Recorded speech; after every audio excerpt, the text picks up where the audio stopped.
Bonjour tout le monde, j'espère que ça va bien. Simon Brière, votre stratège de marché principal RJ. On est jeudi, je n'ai pas tout jeudi, on est vendredi le 22 juillet.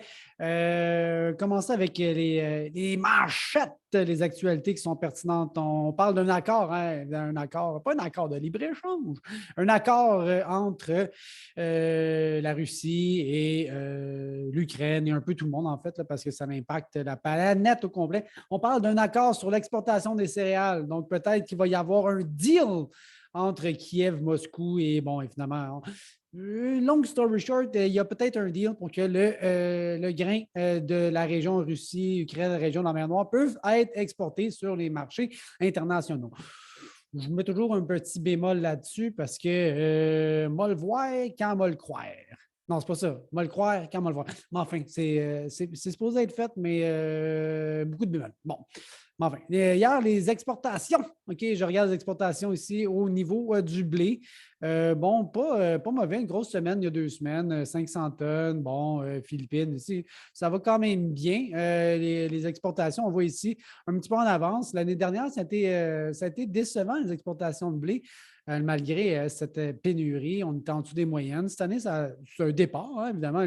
Le blé aux États-Unis vient d'être récolté. Donc, un petit boom pour les exportations dans le cas du maïs, c'est somme toute selon les tendances. On est en fin de saison, donc on voit ici là, que ça va diminuer l'exportation.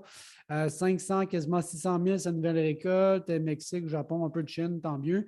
C'est dur à dire, on est où? On se situe dans le dedans, on est-tu en haut, on est-tu en bas? C'est dur à dire. Fait que j'ai mis les exportations net accumulé, on se rend compte que cette année, ben, on n'est pas vraiment une bonne saison d'exportation de maïs américain. Donc, un peu de déception à ce niveau-là. Pour l'automne, on a un bon rythme à date. Là. Donc, ça, c'est ce qui est booké, mais qui n'est pas récolté encore. Là. Les récoltes vont se faire au mois d'octobre, mais qui est vendu d'avance. Donc, c'est simplement pour illustrer que ça va quand même bien. On est dans le haut du bracket, mais comparativement à l'année dernière, quand la Chine avait acheté beaucoup, là, on n'est pas là. Okay? Donc, on est dans un rythme beaucoup plus normal. L'année dernière, c'était très élevé. Cette année, il me semble beaucoup plus normal.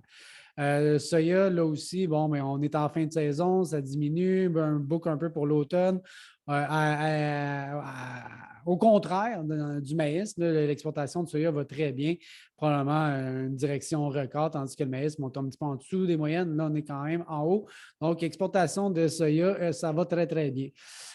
Pour l'automne aussi, ça va très bien dans le haut du juin. Donc, quand même un bon booking pour l'ancienne nouvelle récolte. Là, les exportations, ça roule assez bien. Bon, ici dans le port, 20 000, c'est rien là. Météo. Météo, wow, bonne précipitation qui s'en vient dans les 7 prochains jours. La partie ouest, bon, encore un peu sec, je vous dirais. Ici, là, ça va en prendre un petit peu de précipitation là, pour bien faire. La partie ouest, on en a besoin. L'est, on a eu la semaine dernière. Il y en a encore cette semaine qui s'en vient. Et là, les températures, là, cette grande sécheresse commence à. Ben, c'est pas une sécheresse, je sais pas, quand même. Là. La météo plus difficile les derniers jours, là, on revient dans un climat beaucoup plus normal avec des précipitations. Donc, ça, c'est très bon pour les cultures aux États-Unis. Les cartes de sécheresse, on voit que ce n'est pas parfait à certains endroits. Là. On voit ici, ça devrait se régler. Là, ça devrait s'accentuer. Donc, météo, somme toute, là, si j'étais pour faire un wrap-up de la météo, ça va quand même correct dans l'ensemble. OK? C'est pas parfait, c'est pas terrible. Je veux dire que ça va quand même relativement bien. Les Europes, très, très chaud en Europe avec des records de chaleur un peu partout là, en Europe. Je regarde ici, même si les conditions, le météo très, très difficile. Toujours faire un petit peu là, attention, savoir bien isolé, ce qu'on voit des fois sur les réseaux sociaux, là, faire attention. L'Europe, c'est une question de blé. OK? Donc, ici, je regarde ici l'Union européenne va en produire 136 millions de tonnes. Principalement pour leur consommation domestique, un peu d'exportation, surtout dans le nord de l'Afrique. C'est quand même important. Par comparaison, ici au Canada, on en fait peut-être une trentaine. Donc, je ne sais pas, moi, c'est 3, 4, 5 fois plus élevé en Europe qu'au Canada. Donc, ce n'est pas rien. Mais ce n'est pas des grands producteurs de maïs, par exemple. Si on voit du maïs qui n'a pas l'air beau en Italie, entre toi et moi, on s'en fout un petit peu. C'est des grands producteurs de blé, surtout dans la couronne nord. Ici, là, on parle de Laval, Terrebonne, Mascouche.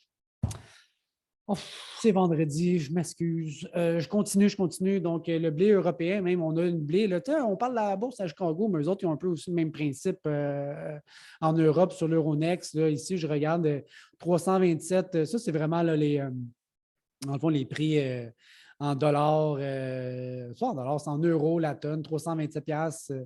Puis on voit les différentes catégories. C'est du numéro, c'est quoi, c'est du numéro 2 avec un peu d'impureté, 15 d'humidité, les indices de chute, les poids spécifiques, puis ça fait protéines, le dessus à protéines, 11 OK, mais enfin.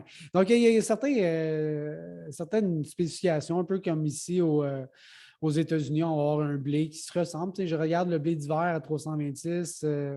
Je l'ai converti en euros, là, 326. Donc, il y a du blé en Europe. On voit que là-bas aussi, le blé a tendance à baisser un petit peu, quoi qu'il demeure quand même beaucoup plus élevé qu'ici en Amérique du Nord. Mais c'est mince. Enfin, graphiquement, je regarde le blé fourragé, toujours cette poursuite, cette dégringolade qu'on observe vraiment depuis le mois de mai. On revient vraiment au niveau d'avant la guerre. Je pense que ça a des bonnes chances de se consolider dans ces niveaux-là. Est-ce que ça peut baisser plus que ça? C'est possible, mais quand même, je pense que beaucoup de baisses sont derrière nous. J'ai un peu la même chose dans le soya qui revient dans une zone qu'on était assez confortable aux alentours du 12 avant que ça se mette à monter à partir de l'automne et l'hiver dernier. Dans le maïs, là aussi, j'ai peut-être une zone de congestion là, qui s'en vient aux alentours du 5,5 essayer d'annuler finalement tout ce qu'on a ici. Une des grandes raisons derrière ça, c'est qu'on se place ici, là, dans le haut de l'aspect ici, là, dans le top du marché à 7,5 mais on ne connaissait pas les ancrages, on ne connaissait pas la météo, on ne connaissait pas non plus la Russie, qu'est-ce qu'elle arrivait, on ne connaissait pas les rendements. Et donc, toutes ces incertitudes-là font en sorte d'augmenter beaucoup les prix. Hein? Les incertitudes, volatilité, ça va ensemble, hausse de prix. Tandis que là, bon, on sait qu'il y a 90 millions d'acres, on sait que le rendement risque d'être quand même correct. On se demande donc qu'est-ce que l'automne va avoir l'air, mais toutes ces grandes inconnues-là commencent à être de plus en plus confirmées.